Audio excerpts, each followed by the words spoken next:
Saudara-saudara, kali ini Nalar mendapatkan kesempatan untuk berbincang-bincang dengan Dr. Tan Shot Yen. Saya mengenal dan memanggil beliau Dr. Tan. Dr. Tan ini unik. Beliau adalah seorang dokter, seorang filosof, dan seorang pakar nutrisi sekaligus jago masak. Yang barangkali Anda sering baca tulisan dan buku-bukunya, atau Anda saksikan ulasannya di berbagai media. Beliau dikenal sangat strict, sangat ketat dalam pandangan mengenai kesehatan dan makanan. Tentu saja, dengan pengalaman dan track record beliau, serta refleksi dan pemikirannya, kita bisa belajar banyak. Kini kita akan ngobrol santai dengan Dr. Tan tentang kesehatan, tentang Indonesia, dan tentang anak muda serta masa depan.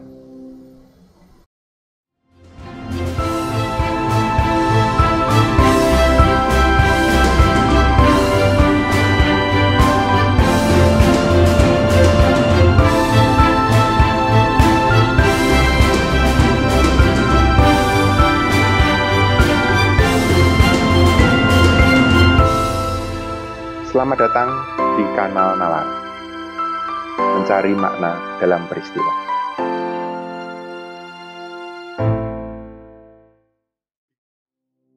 Baik, Dr. Tan, selamat siang. Selamat siang, Mas Anwar. Senang sekali, dokter. Dokter menyediakan waktu untuk ngobrol-ngobrol dengan kami di tim Nalar. Saya tahu dokter merupakan salah seorang public figure, sudah dikenal banyak orang, tetapi kalau boleh memperkenalkan diri lagi, karena dokter itu punya banyak topi. Dokter iya, seorang filosof iya, ahli kesehatan iya, ahli gizi iya.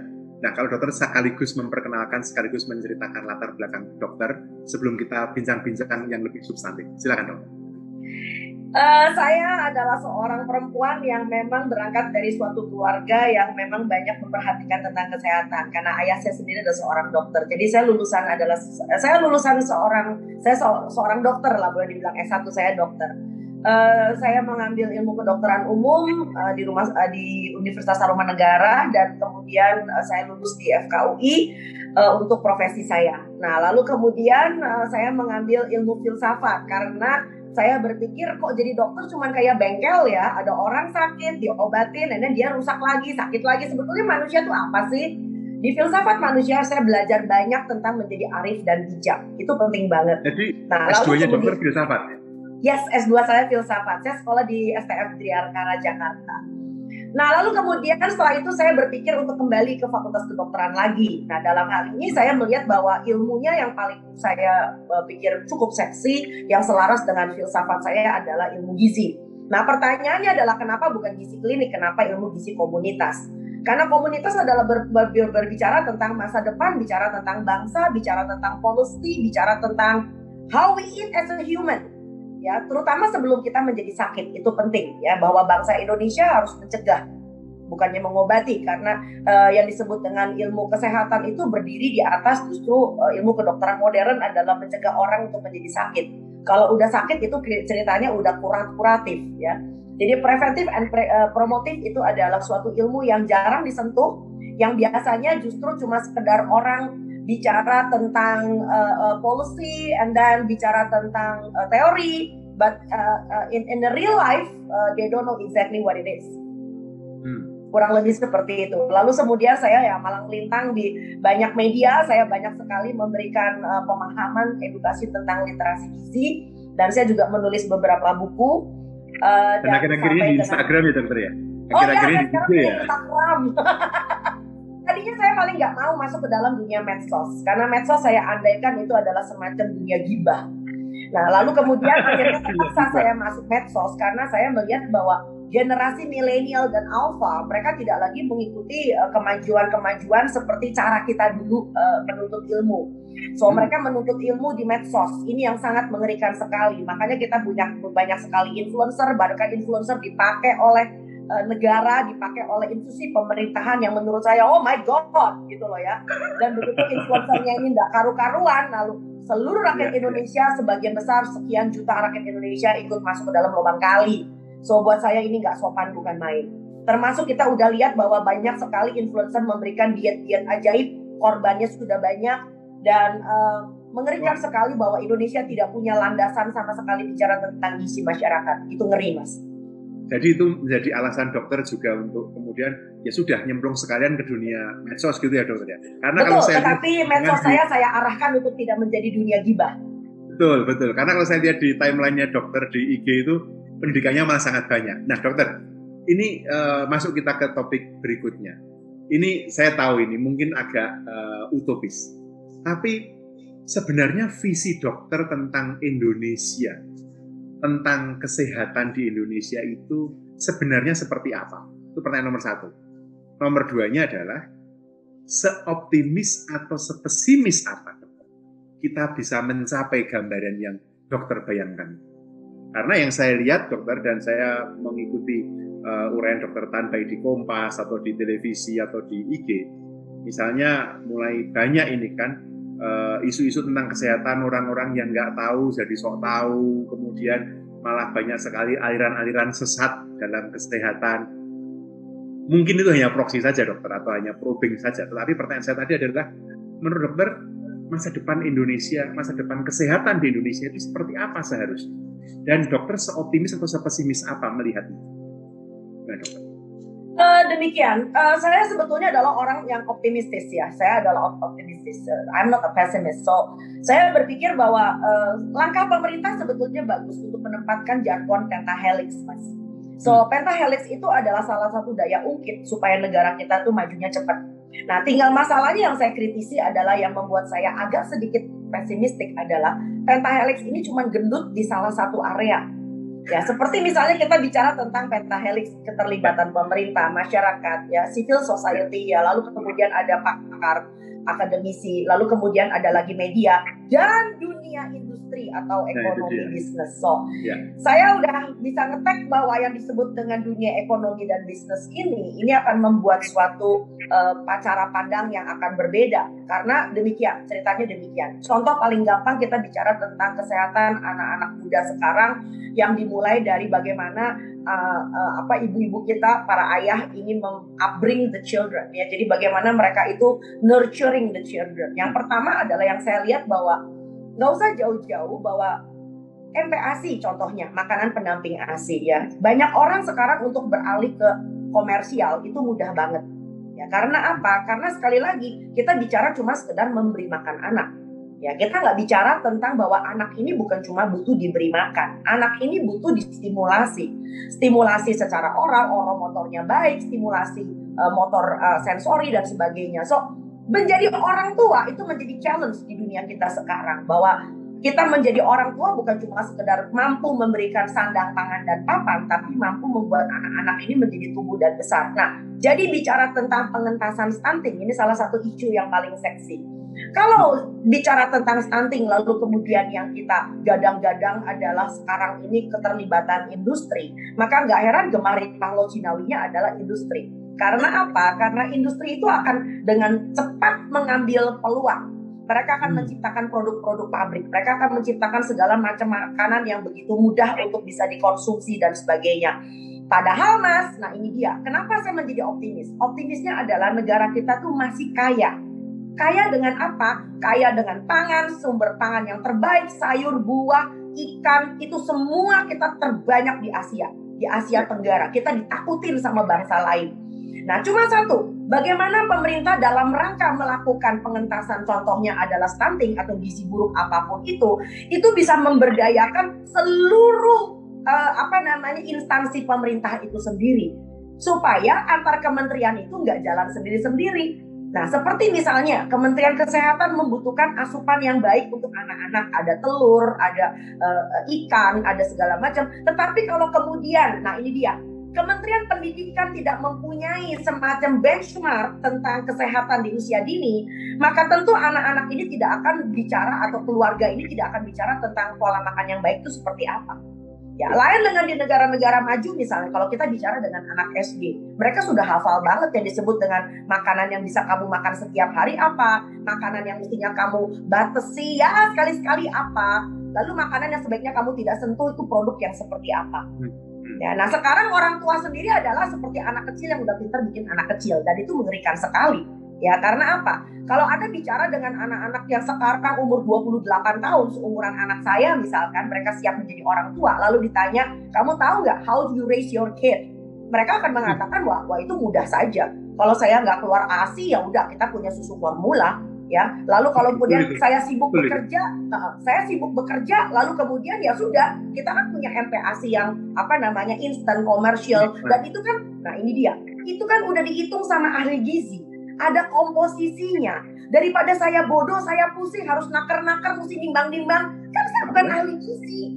Nah, the facto is bahwa orang makan bukan cuma dari nutrien, orang makan itu bicara tentang pangan. Nah, pangan itu artinya kita nggak cuma makan protein, kita makan ayam, kita makan ikan, kita makan telur, kita menyukai makanan. Dan makanan itu mencerminkan bangsa. So, saya akan ngeri sekali kalau melihat anak-anak seumuran anak saya yang udah siap jadi orang tua, lalu mereka mengatakan makanan sehat adalah chicken teriyaki, onigiri. Itu adalah dampak globalisasi yang terlalu kebablasan. Saya bukan chauvinis, Mas. Saya bukan chauvinis. But then, aku bisa melihat betapa sedihnya bangsa ini yang punya begitu banyak makanan sehat, itu dihabiskan hanya karena proses globalisasi yang tidak terarahkan. Bukan tidak terpimpin, tidak terarahkan. Jadi sekali lagi bicara tentang pentahelix di dalam pemerintahan sendiri juga harus kuat. Bagaimana antar kementerian harus bisa bekerja sama. Sehingga ketika Kementerian Kesehatan berteriak tentang sumber gizi, maka Kementerian Pertanian tidak boleh lagi ada lagi drama tentang kartel.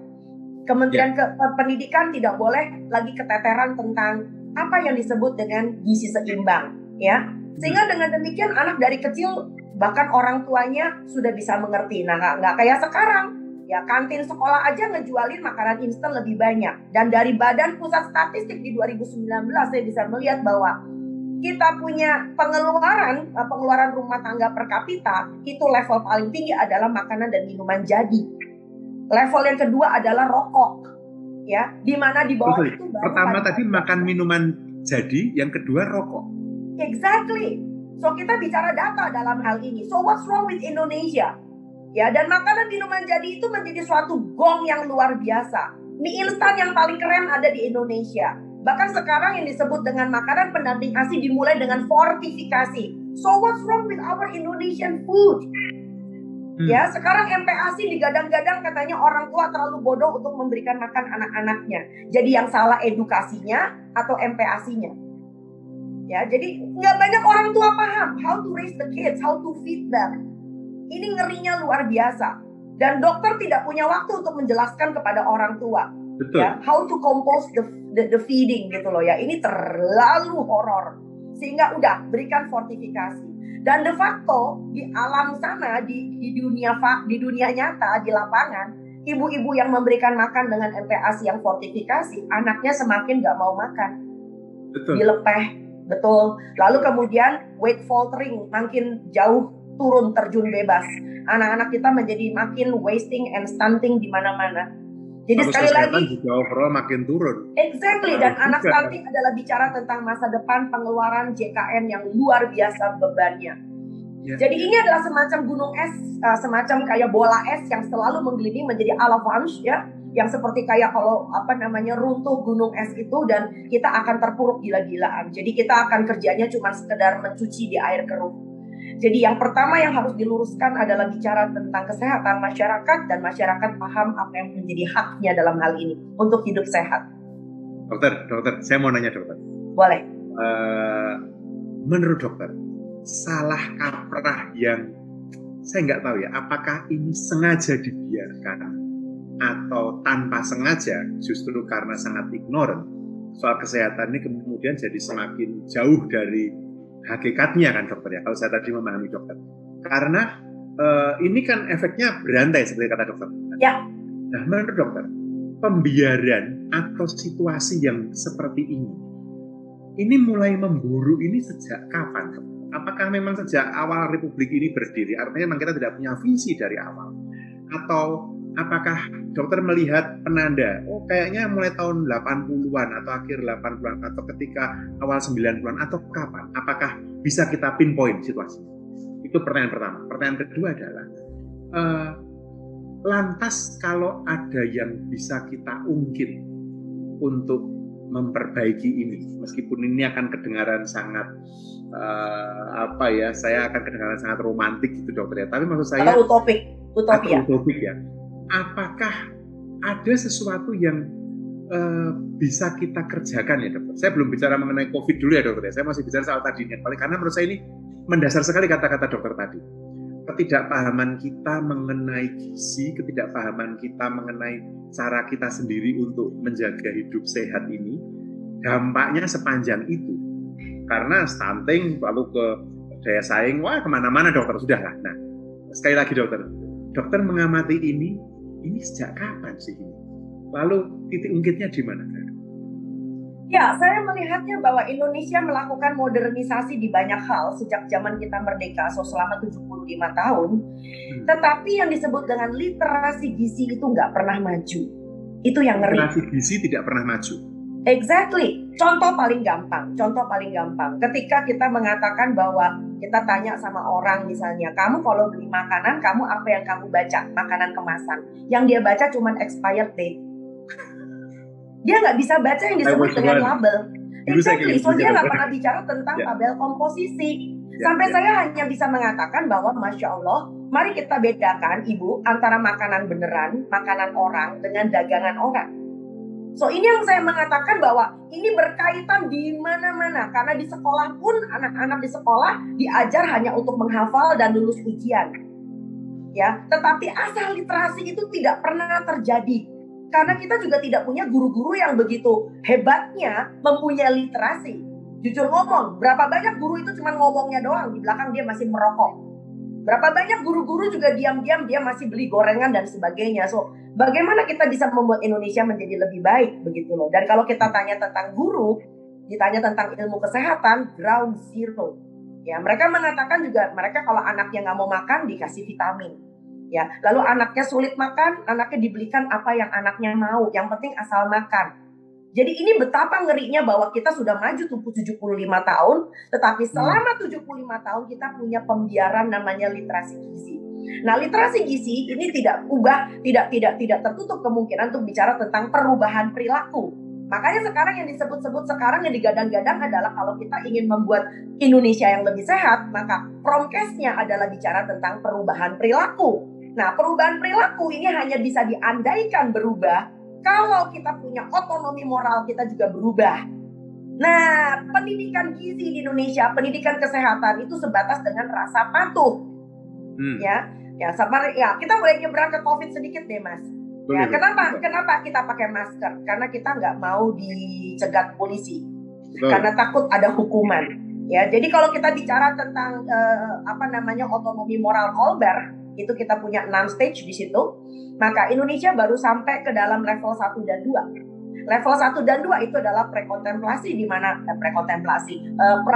prakonvensional, di mana anak-anak ini masih berlaku dengan tentang rasa punishment and reward ya. Jadi kalau misalnya kalau kamu makannya betul, lalu kemudian kamu dapat tepuk tangan. Kalau kamu pakai masker, kamu dapat pujian. Itu pun pakai masker selama 1 tahun baru kita belajar cara pakai masker yang benar. Ya, ada yang di bawah hidung, ada yang nutupin kumis, ada yang buat tadak iler, ada buat hiasan telinga. So, my God, Indonesia begitu sulitnya untuk belajar gitu loh ya. Jadi, karena tidak ada orang yang dipakai untuk menjadi soko guru. Jadi, kalau sebetulnya dari awal Indonesia, misalnya nih agak melebar sedikit bicara tentang COVID dan pakai masker. So, kalau yang disuruh bicara itu seorang dokter atau seorang ahli bedah, tentu kita nggak bakal pakai masker dengan berbagai macam cara. Nah, begitu pula dengan masalah kesehatan masyarakat. Nah, sekarang betapa banyaknya iklan itu lebih parah daripada bicara tentang kesehatan yang sesungguhnya. Betul. Ya, jadi sekali lagi, dan masyarakat kita itu bukan belajar dari mana-mana loh. Masyarakat kita belajar dari iklan.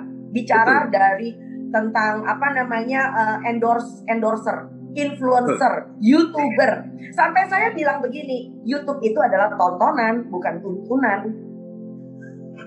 Tontonan, bukan tuntunan ya, dokter. Exactly, gitu loh. Jadi kita awal dokter. Banyak simpang siur menyesatkan itu kan. Saya pernah baca di mana itu jangan makan sayur, bikin sembelit. Syok salah ya, dokter. juga antara lain juga ya nggak bisa disalahkan karena dokter sendiri sekarang ilmu gizinya juga sudah terkotak-kotak. Artinya nggak ada yang disebut dengan pengkhususan blok ilmu gizi di dalam pendidikan kedokteran kita sekarang. Diandaikan kalau Anda masuk blok penyakit dalam, penyakit anak, ilmu penyakit kebidanan, itu dianggap ilmu gizinya adalah sedikit-sedikit di situ. Nah, ini juga bicara tentang diam-diam yang menyebarkan hoax juga banyak dokter loh, Mas. Oh ya? Yes. Contoh paling bagus, jangan makan santan, banyak kolesterol. Ngakak saya. Jangan makan santan. Akan menciptakan kolesterol kejal, gitu. Ya, jangan makan bayam, nanti asam uratmu naik. What? So it doesn't make sense gitu loh, karena bayam urinnya rendah banget, gitu loh ya. Jadi yang seperti ini, atau ya dokter yang maaf nyuwun sewu sudah senior, lalu kemudian tidak ada pembaruan juga. Dia kebetulan juga dapat ilmu terusan ya di handphonenya. Lalu kemudian karena ini dokter senior, ya WA grupnya banyak di mana-mana. Lalu dia mulai menyebar-nyebarkan. Jadi kalau Anda pengen tahu dari mana hoax itu berasal, juga kita harus bisa memperlihatkan itu yang asal usulnya dari mana. Itu ngerinya bukan main. Jadi bicara tentang bagaimana kita meluruskan blunder ini semua, karena memang 75 tahun kita tidak punya literasi gizi, tidak punya literasi kesehatan yang mumpuni. So daya ungkitnya barangkali saya nggak bisa enggak. Pemerintah harus berdiri punya visi. Kalau nggak kita akan ketinggalan dari negara-negara lain dan kita akan dikelesetin. Indonesia cuma jadi konsumen ilmu kesehatan. Dan itu juga berkaitan erat dengan kita punya jurnal yang bermutu. Ya, berapa banyak orang Indonesia ditagih jurnalnya.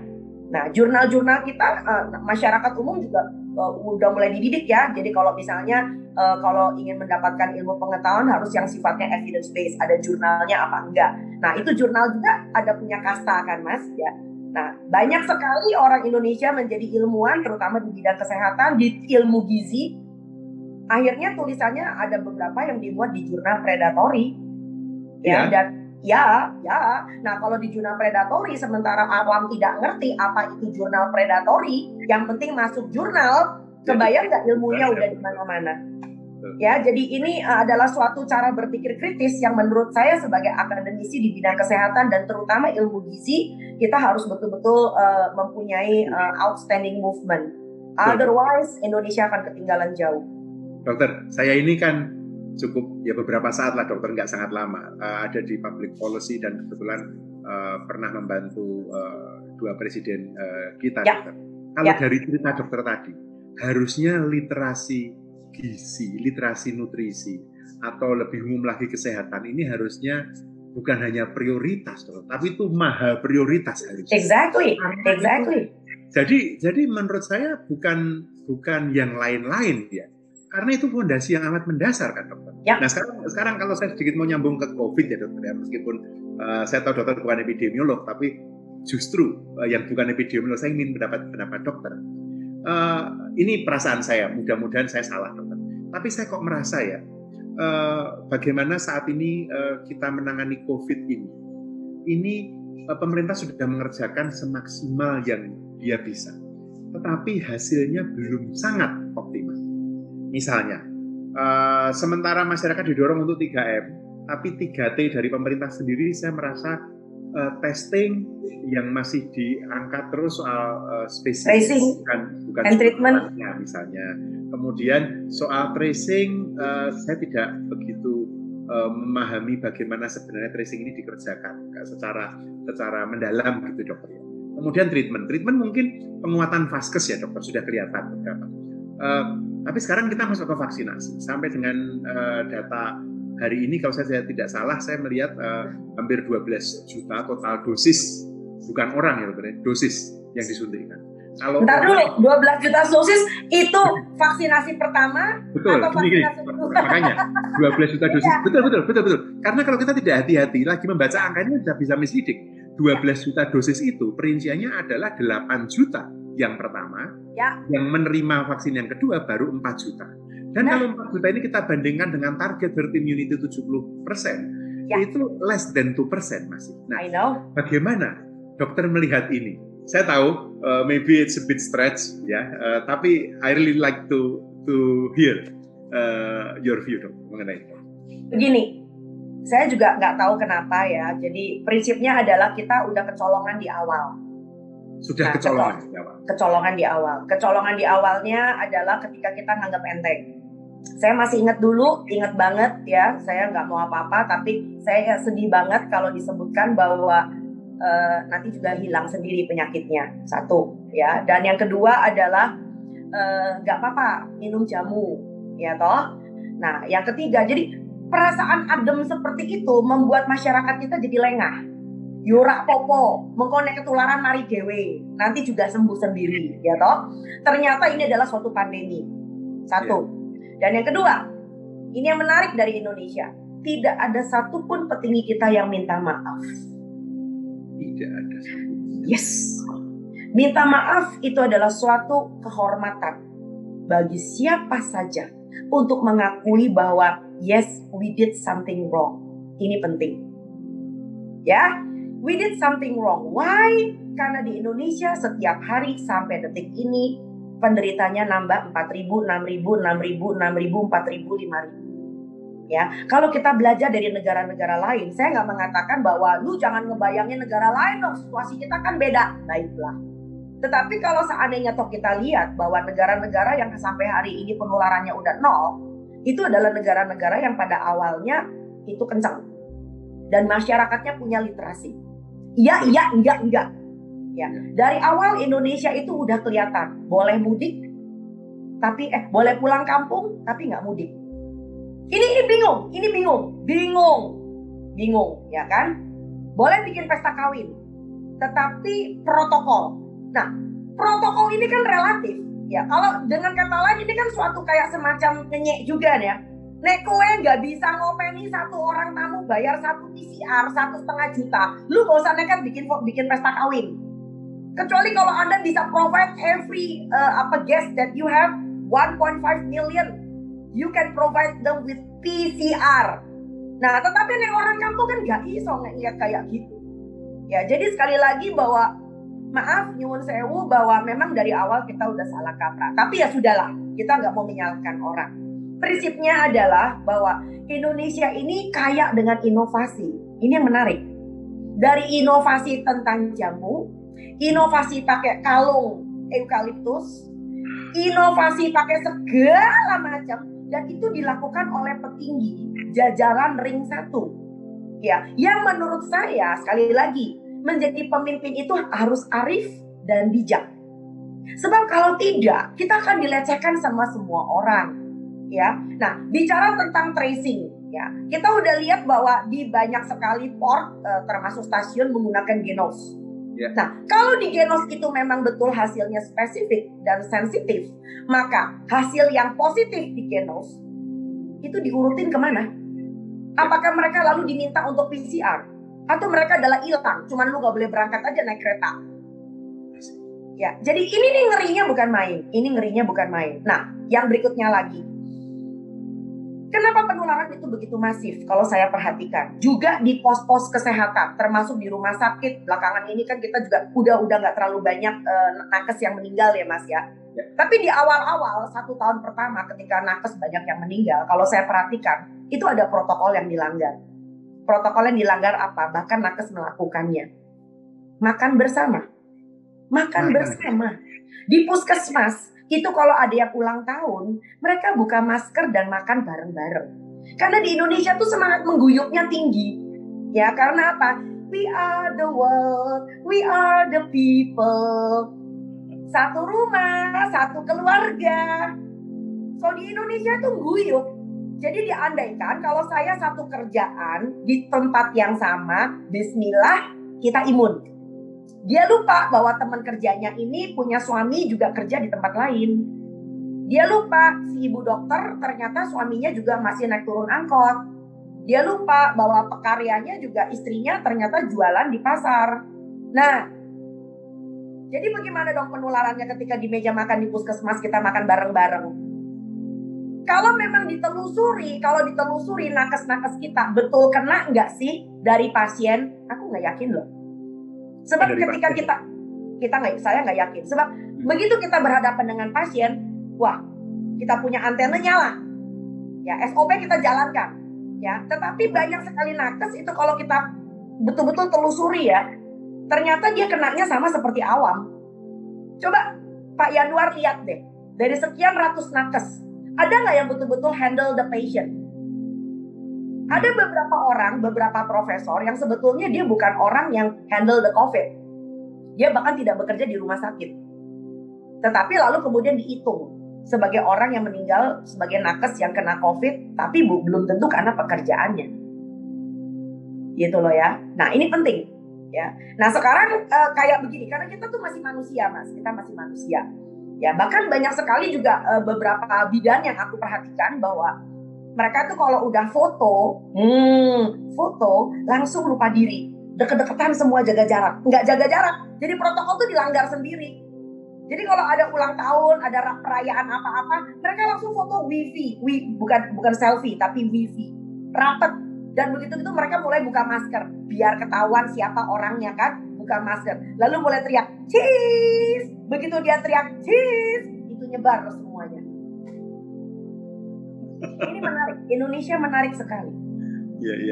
Ya, jadi sekali lagi mengenai COVID, saya rasa memang pembenahannya tidak mudah.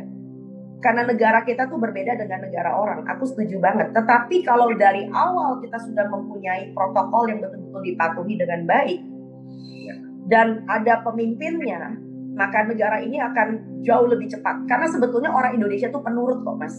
Ya diomongnya apa, aku manut gitu loh.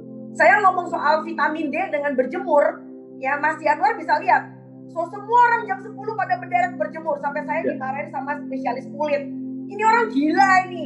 Nanti kalau kena kanker kulit piye nyanyi-nyanyi. Kanker kulit gak gitu banyak lah di Indonesia. Kalau nggak nanti yang TNI pada nggak mau lagi disuruh jemuran siang-siang berbaris. 1, 2. Kita punya nelayan nggak ada yang kanker kulit. Ya. Jadi maka dari itu, jadi sebetulnya memang di Indonesia tuh membutuhkan cara pendekatan yang berbeda sekali kalau mau bicara tentang perubahan perilaku. Dokter, perubahan perilaku ya dokter ya. Saya mau nyambungin perubahan perilaku ini ke anak muda. Karena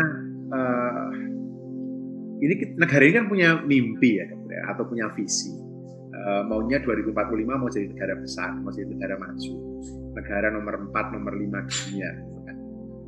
Tapi dari dokter bicara tadi saya tuh jadi mikir kan, bisa nggak ini 25 tahun ke depan ini kita perbaiki status gizi kita, anak-anak muda kita ini makin literate gitu ya, punya literasi yang lebih ngerti, orang Jogja bilang lebih dong gitu ya dokter ya, dengan situasi seperti ini. Saya jadi kepikir, ini sebenarnya beban di pundak anak muda kita ini kaboten apa ora tuh ini, terlalu berat apa enggak? Karena pertanyaan saya tadi dokter, apakah situasi ini memang dibiarkan atau ya simply karena nggak peduli saja, atau ya pokoknya bukan urusan saya, masa bodoh atau gabungan atau gimana dokter? Jadi balik ke anak, dokter tadi bilang kan ada dokter punya putri umur 28, saya punya anak juga 16 tahun dokter yang sebentar lagi beranjak dewasa. Ngajari atau menyiapkan mereka menjadi generasi muda yang selama ini orang berpikirnya hanya disiapkan ininya dokter, ya kan, skill, belajar ini, belajar itu. Tapi menurut saya tadi, dari cerita dokter tadi, literasi tentang apa yang dimakan ini kalau dia nggak paham, repot ini dokter. Yang dia makan apa, nanti dia umur 40 sekian menuai masuk rumah sakit kan ciloko ini kan, maunya dapat bonus demografi, nggak dapat jadi. Dokter lihatnya gimana ini anak-anak muda? Dokter kan pasti punya pengalaman juga kan mendampingi keluarga muda atau mendampingi calon ibu muda. Gimana dokter? Cerita dokter gimana ini? Saya mau memberikan suatu analoginya. Analoginya adalah seperti kayak kita membiarkan orang membangun rumah di bantar kali, Mas. Membangun rumah di bantar kali. Kasihan loh ya Mas ya. Ini pendatang punya rumah kerdus eman-eman nih. Ya kan kasihan kalau diusir. Ya, so let them reside there. So, jadi ya awalnya barangkali di bantar kali mesake, 1 keluarga, 2 keluarga, bikin rumah kerdus. Lama-lama punya RT RW loh Mas. Nah, setelah 20 tahun dia punya kartu keluarga loh dibikin di sebelah bantar kali. Nah, ketika dapat gubernur yang galak, bantar kalinya mau dibersihkan, lalu mengatakan ini tidak berpihak kepada rakyat kecil.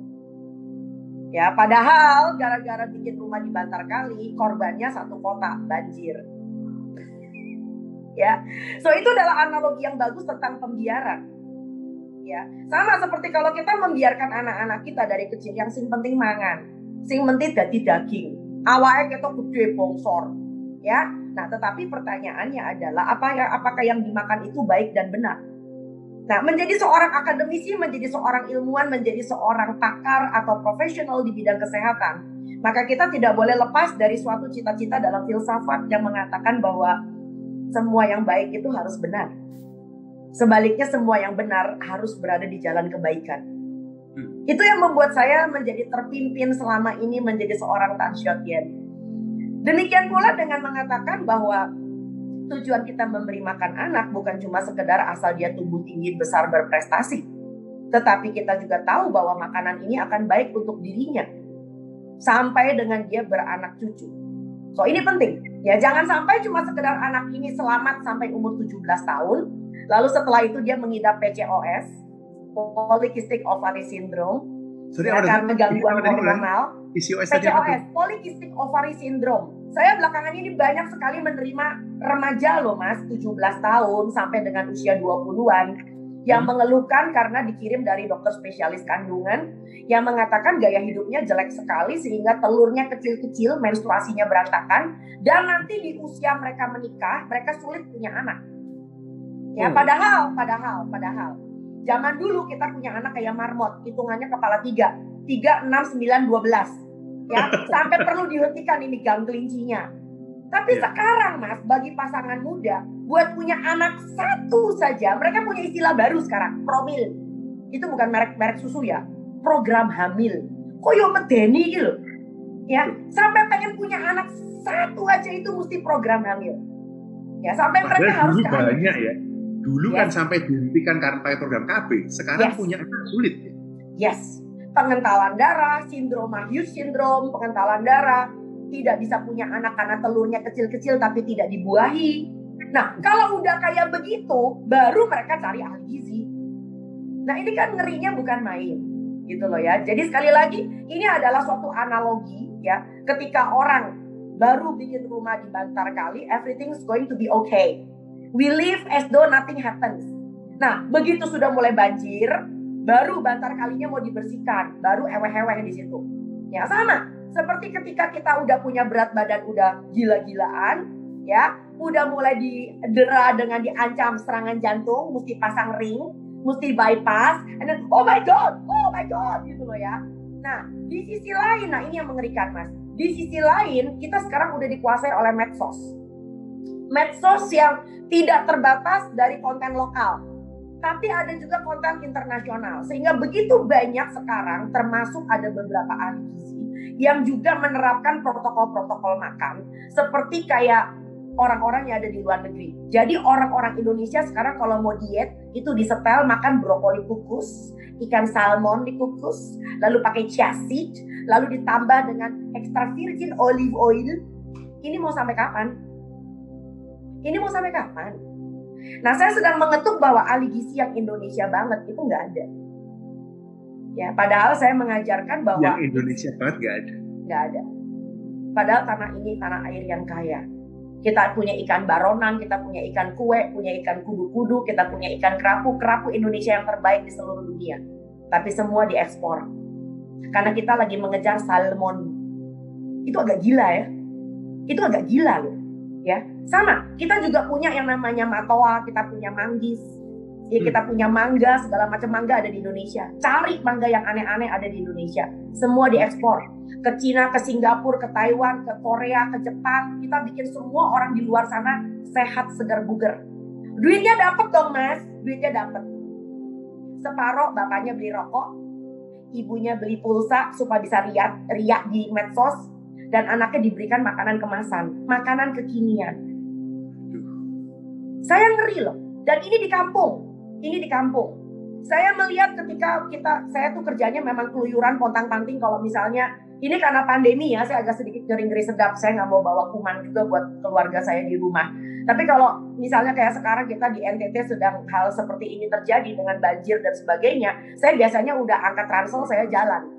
Ya, nah ketika saya jalan itu adalah momen ketika kita bisa meluruskan gizi. Karena di situ lalu akan ketemu evidence-nya bahwa di kampung-kampung itu masyarakat itu minum susu formula loh anaknya.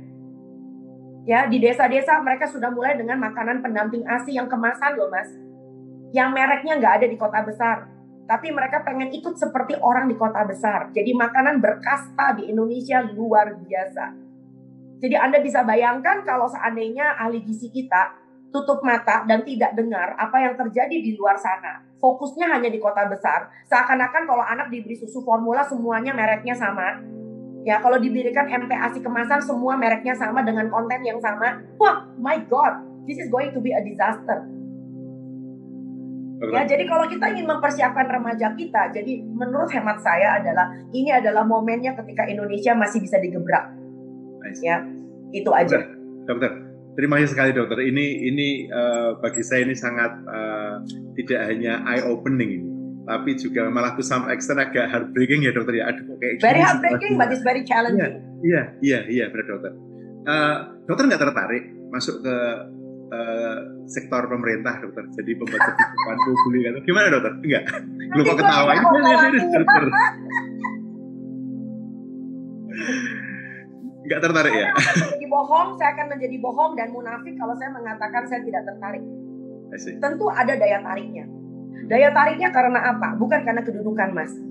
Karena saya mengandaikan kalau saya berada di sektor pemerintah maka Tuhan bisa membuat saya bekerja untuk lebih banyak orang. Tetapi nomor satu, siapalah Tan Shot Yen tidak akan bisa bekerja banyak kalau seandainya di lingkaran saya juga tidak bisa bekerja sama. Karena kelihatan banget orang Indonesia itu udah kebiasaan, dididik sejak kita merdeka, itu mempunyai nepotisme, ya, mempunyai kolusi dan nepotisme. Kalaupun korupsi tidak ada, ya kolusi dan nepotisme itu mengerikan sekali. Ya, sebab apa yang menjadi suatu cita-cita nasional itu kalau tidak didukung oleh sektor-sektor dan instansi yang lain, it's mission impossible. Ya, bagaimana saya mau menerapkan gizi yang baik kalau di kampung dengan berlelehan air mata mereka melapor bahwa dok, saya di sini nggak ada yang namanya telur. Ya, dok, di sini saya nggak ada, saya pengen makan ikan teri segar. Nggak usah jauh-jauh ikan teri nasi. Ya, itu kalsiumnya paling tinggi, Mas. Ya, bayangin kalau anak-anak kita bisa makan pepes dengan ikan teri, dikocok dengan telur, itu nggak ada kata stunting, Mas. Ya, lalu kemudian teri kita yang ada adalah teri nasi, itu kalsiumnya paling tinggi. Nah, sementara iklan-iklan susu bertaburan, Mas. Ya, jadi ini kan very very heartbreaking gitu loh. Di satu sisi kita ingin bekerja untuk masyarakat, tetapi di sisi yang lain kok merasa nggak ada dukungan. Yang ada saya hipertensi, Mas. Itu yang pertama. Dan yang kedua, sebetulnya kita punya banyak sekali civil society organization, CSO. Salah satu yang hendak saya bawa di Nalar ini adalah Asosiasi Ibu Menyusu Indonesia. So, saya salut dengan Asosiasi Ibu Menyusu Indonesia karena mereka adalah satu-satunya CSO yang sama sekali tidak bekerja sama dengan produsen susu dan afiliasinya. Ya, tapi dengan demikian mereka barangkali mempunyai banyak sekali benturan-benturan di sana sini. Karena kebetulan yang dekat dengan ring pertama di pemerintah itu adalah mereka yang punya akses dengan industri. Ya, saya tidak anti dengan industri. Tolong, saya ingin mencuci sedikit nama saya. Saya tidak anti dengan industri. Tetapi yang menjadi masalah adalah allowance untuk industri di Indonesia udah kebablasan. Ya, sampai mereka menjadi anak emas yang setiap hari harus pakai dining on the silver plate. Begitu silver plate-nya mau kita ganti dengan piring keramik, mereka marah-marah. Ya, dan yang selalu yang jadi benturan adalah kalau perusahaan kami punya masalah, maka tenaga kerja di Indonesia akan terancam.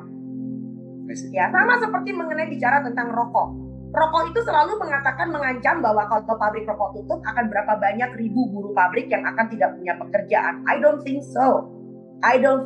Saya nggak khawatir dengan orang Indonesia. Ya, sama seperti saya dibenturkan, dokter, kalau dokter itu begitu kejam dengan pabrik minyak goreng, kesian dong nanti abang yang jual gorengan. Hello, orang Indonesia nggak bodoh, dia nggak jual gorengan, dia bakal besok jual buah dingin. So, kenapa mesti rakyat itu jadi kambing hitam? Rakyat kita cerdas, rakyat kita pandai. So, kadang-kadang rakyat itu seringkali jadi tameng buat para pengusaha. Saya nggak setuju. Dan buktinya rokok pun berapa persen kita punya tembakau nasional yang dipakai. Tembakau kita import. gitu loh. Dan kita nggak mengatakan bahwa petani tembakau bakal menderita kalau pabrik rokok itu tutup, karena petani tembakau tetap masih bisa tanam tembakau buat pabrik pestisida organik. Betul. Ini cara berpikir kayak dokter ya. Exactly. So, jangan membenturkan ekstrim kiri dengan ekstrim kanan, itu namanya tidak cerdas. Ya, dan sebagai penutup saya bisa mengatakan bahwa sekali lagi cita-cita filsafat, manusia adalah tujuan bagi dirinya sendiri, bukan menjadi tujuan bagi kepentingan yang lain. Demikian, Mas. Dokter, terima kasih sekali. Dengan senang hati. Bagi saya ini ngobrol-ngobrol sama dokter ini benar-benar mencerahkan, dokter. Ini bukan ujian klise, dokter. Ini beneran nih, dokter. Dan saya berharap para pembaca, tapi para pemirsa, para pendengar juga merasakan hal yang sama. Sekali lagi terima kasih, dokter. Saya sendiri pribadi, dokter, ingin sebenarnya dokter satu hari ikut sebagai bagian dari pembuat kebijakan, dokter, untuk membenahi sektor kesehatan kita yang berantakan kayak gini, dokter. Kata dokter tadi. Saya yakin kita bisa. Kalau kita rangkul semua petugas kesehatan yang ada di daerah. Dan juga kita sendiri mendidik diri ya, dokter ya. Betul banget ya. Dan supervisi yang akan kita lakukan bukan supervisi monitoring, tapi supervisi suportif. What can I do for you? Itu penting banget. Kita membutuhkan pemimpin yang turun ke bawah, ikut membantu, ikut bekerja, dan ikut merasakan apa yang terjadi di masyarakat. Ya. Dan bagi masyarakatnya sendiri tetap perlu mendidik diri ya, dokter ya. Perlu mendidik diri, harus mencari sumber yang benar. Nah, itu dia. Dan saya melihat peran dokter saat ini, barangkali mungkin saat ini peran dokter memang sebagai pendidik publik, dokter, ngajari literasi. Saya senang sekali mengikuti timeline dokter, tulisan dokter di Kompas maupun perbincangan di TV, karena itu sangat mendidik menurut saya. Terima kasih. And I think saya nggak tahu harus ngomong apa, dokter, tapi saya kira kontribusi itu memang penting sekali. Terima kasih, Dokter Tan, atas waktu yang diluangkan untuk Nalar. Sekali lagi atas nama tim saya mengucapkan terima kasih atas waktu dan pencerahan yang diberikan. Sama-sama, terima kasih kembali. Saudara-saudara, demikianlah perbincangan kita dengan Dr. Tan Shot Yen. Dari obrolan yang daging semua ini, satu pesan penting amat jelas kita terima. Masa depan bangsa kita tergantung dari kesehatan warganya. Dan kesehatan itu tidak jatuh dari langit. Ia mesti diusahakan. Karena itu, kalau negeri ini mau menggapai mimpinya, kesehatan warga mesti jadi prioritas. Dalam hal ini, makanan, gizi, dan nutrisi memegang peran amat penting. Bagi kita, apa artinya? Kesehatan itu pilihan. Pintarlah memilih, belajarlah agar pintar memilih. Dan menurut Dr. Tan, memilih sehat bisa dimulai dari sesederhana memilih apa yang kita makan dan masuk ke tubuh kita. Hingga mendidik diri untuk pintar mencari informasi kesehatan di zaman yang serba digital ini. Jadi, masa depan Indonesia ini sebagian besar justru terletak di tangan kita semua, Anda dan saya. Kesehatan adalah faktor kunci menggapai mimpi bangsa. Karena itu, jangan tidak peduli, jangan acuh, dan jangan seenaknya. Kalau kita sehat, negeri ini kuat. Kalau kita punya literasi, nutrisi, negeri ini lebih cepat mewujudkan mimpi. Terima kasih sudah menyaksikan video ini. Semoga kita bisa menemukan makna dan pemahaman yang lebih dalam bersama Nalar.